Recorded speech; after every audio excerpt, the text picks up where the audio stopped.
Transparency is a particularly challenging thing for business. Business tends to be very uncomfortable with revealing anything that's less than perfect. They don't like to talk about their mistakes, they don't like to talk about their failures.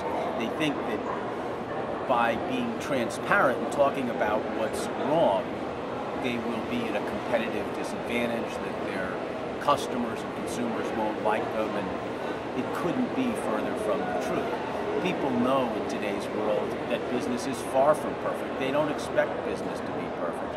And what happens is businesses that fail to be transparent get caught doing things wrong.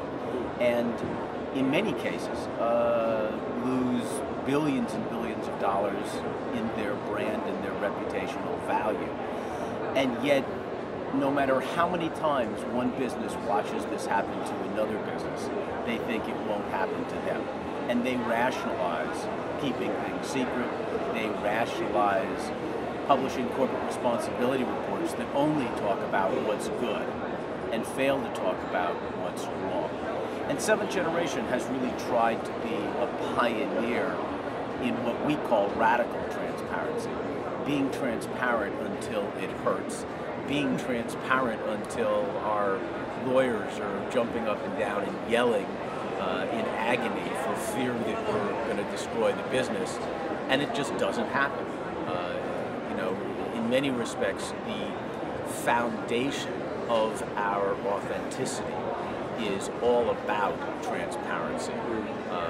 And I think in many respects in today's world, it's hard to create an authentic brand or an authentic company that isn't deeply rooted in transparency.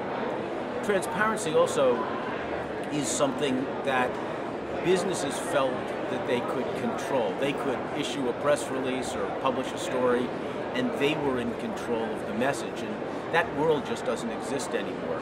Today, your employees talk about you. The transparency created by the internet is creating revolutionary change, and yet business still clings to an old, outdated model.